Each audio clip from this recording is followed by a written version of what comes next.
Hello and welcome to the BooBoo-Racing channel. We are in Japan at the Fuji International Speedway for the 14th round of the FIA Nations Cup Series. I am bringing you highlights from 3 attempts at this event, lots of race action and lots of Nissan GT-R Group 2 machines. So looking at the race information, 14 laps, hard tyres only and a grid start. We are used to seeing a rolling start in my videos, but today we take off from the grid. We have tyre wear and fuel consumption to keep in mind for this race, so that can play a major part too. I am not showing any qualifying highlights today, as I wanted to show you the best action from the night's races. My car to look out for is the Nissan GT-R with the NASCAR star Dale Earnhardt Jr. Wrangler jeans livery from the 1990s. So let's take a look at the qualifying results so you can see how close.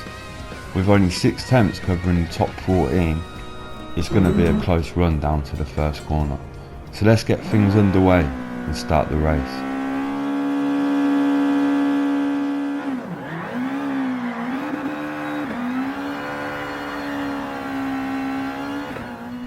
Wheels spinning our way down to turn 1, a little bit of bumpy, got the gears mixed up, but then watch this, bang, bang, bang, just carnage everywhere. I actually come out of it quite well, but as you can see down the left hand side my car's flashing red. I've got serious damage to both ends of my car. Now coming into this corner, it's so horrible, and I managed to somehow keep it on the track. I am unsure how long the damage lasts for, but what I do know is I've got a hungry pack of drivers behind going mad. Now coming onto the back straight and the damage clears and we resume back to full power. We come out of all that madness in 4th position and it's time to race our race.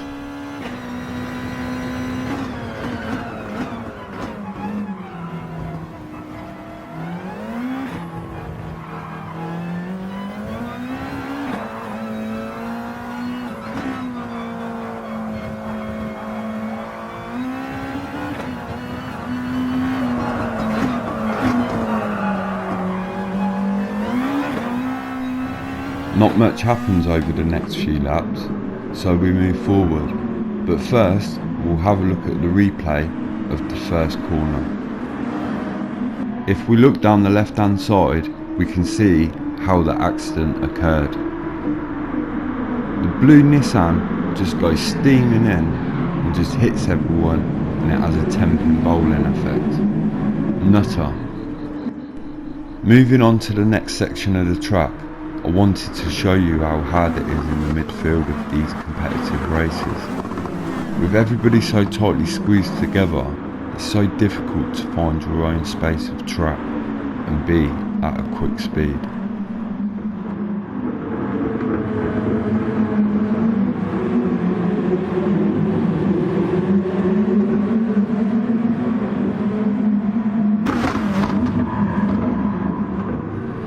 It was a boring race for me, as I am still learning tyre management and fuel saving.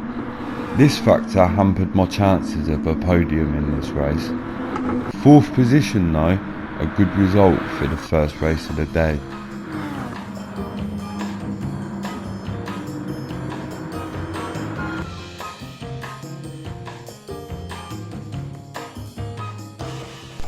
Moving on to race 2, and our qualifying didn't go down too well, so we're starting 13th on the grid. What first lap antics will happen in this race?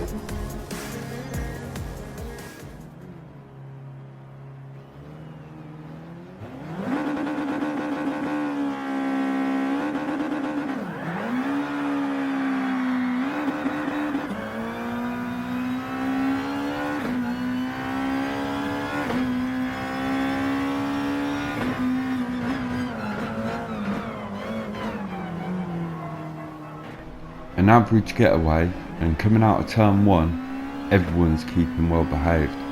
3 or 4 abreast at some parts of the straight, but everyone's keeping their distance. Now coming into the left-hander, everyone's bunching up. I can see the squabbling ahead, and a gap appears down the inside. I had enough grip just to power through and gain 4 positions. Coming into this left-hander, they're all going slow on the inside and a bit of chaos. I kept it on the outside and managed to make another 2 positions up.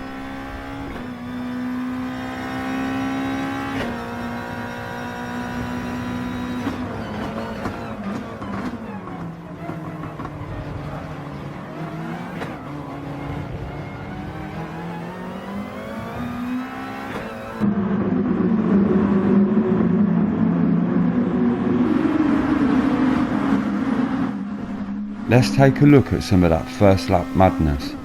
So coming into the left-hander, we're on board with the Austrian driver. He's firmly placed on the outside, and my Wrangler car comes up the inside.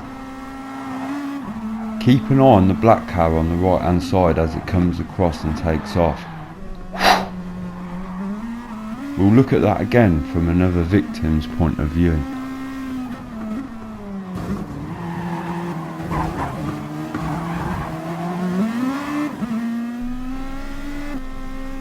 To finish it off, we'll go on board with the pilot himself.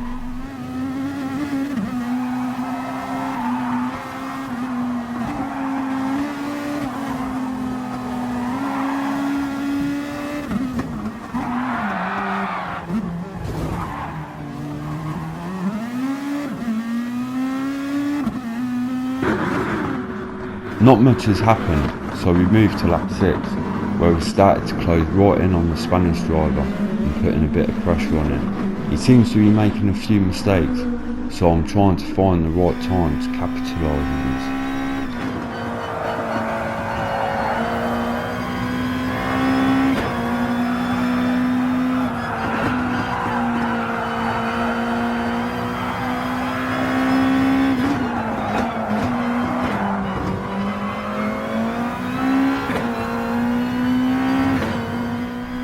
The Spanish driver has run wide once again, and coming down into the hairpin, his dirty tyres play a part in him running a little wide. This gives us the opportunity to get right on his bumper. Having to back out the throttle affects our run into the next corner, but we still go for the move.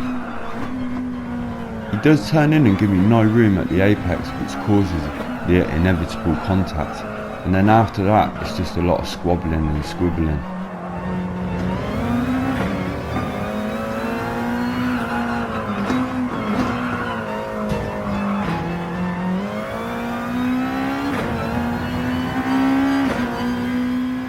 We get most of the job done, but we still need to defend our position coming into turn 1.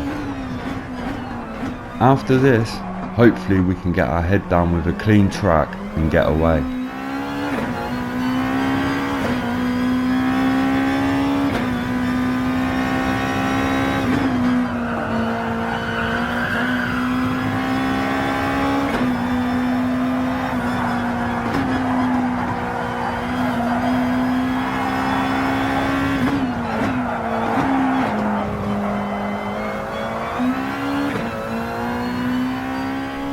Getting sick of the fuel saving, I decided to make a pit stop on lap 11. Only 3 laps to go, but I just wondered what the difference would be with a pit stop and putting new tyres on. So, let's give it a go, see what happens.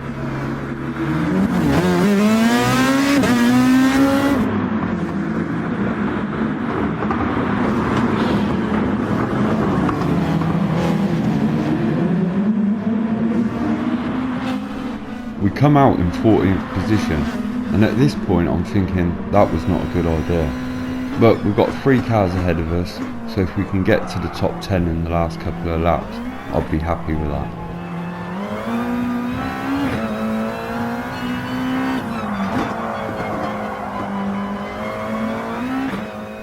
I was not expecting the cars in front to slow down as much, so I just took the opportunity to slip at the inside.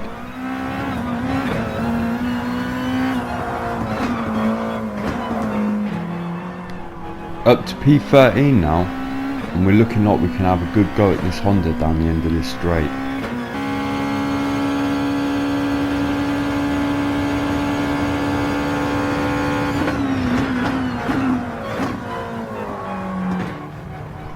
Job done and up to P12. As we can see, the grease driver has lost it coming out of turn 1, so that promotes up to P11. The Italian ahead, who took the flying lessons earlier, defends his line really well. Coming into the hairpin, I stick it round the outside. I managed to keep the line, bit of door banging, but we get the move done.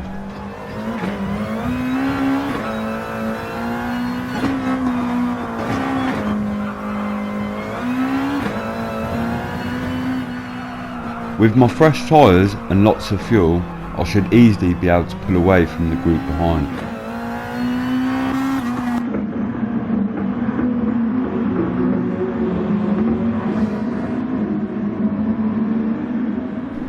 Pull away I did, we come over the line in a 10th position.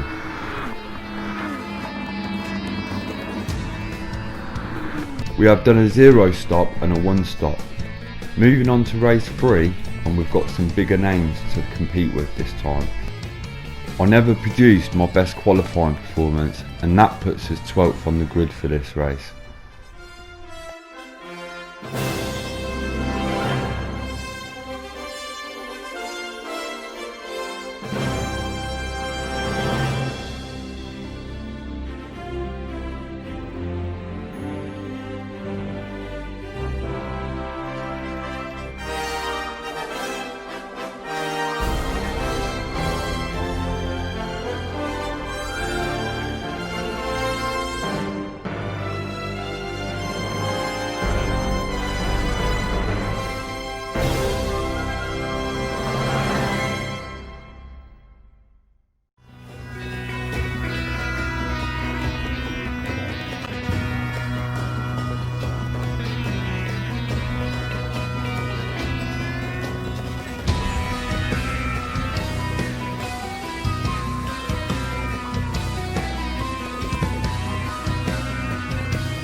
Launching off the line averagely, coming into turn 1 and the TX3 driver crashes into his teammate. This forces him into a spin, but helps us get up to 8th position, so that's 4 places gained in just 1 corner. Being nice, I let the guy on the inside through. In doing this, it puts me under pressure from the guy behind. That's why sometimes I just attack, because being nice makes you be attacked.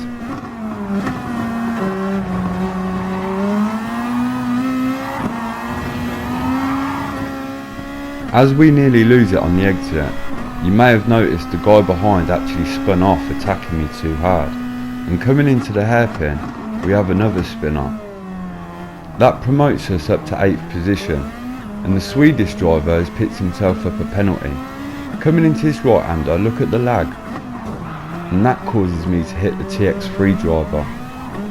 In his anger, he retaliates and barges up the inside, hits me quite rough. So I can understand his frustration, but what he needs to realise is it was his internet lag that caused that. So putting all the jokes aside, we squeeze back at the inside and take our position back.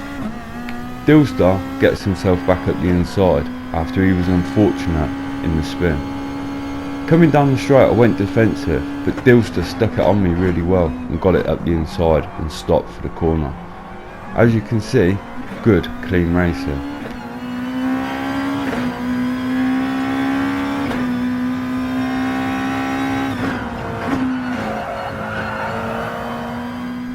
All seems to have calmed down a bit now, but the Kai retires on the left hand side, so that promotes us up to P6. My aim now is to keep as close to the Dilster as I can, save as much fuel as I can and come on the attack towards the end of the race.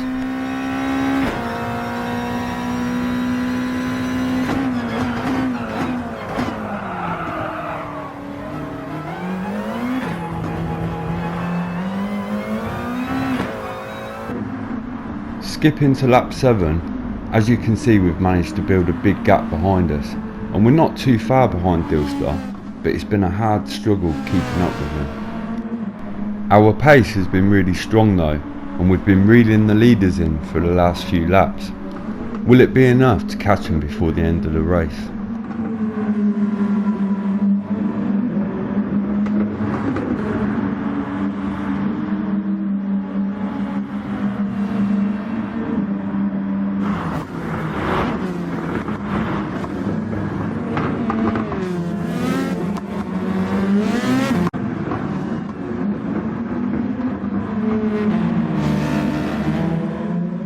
Unfortunately, we lost a lot of pace towards the end of the race, and we lost touch with the top 5. We had to do a lot of fuel saving in the last 3 or 4 laps though, and coming up to the line, I'm happy with a 6th place in this race. I really hope you've enjoyed today's video, and I hope to see you next time. Goodbye.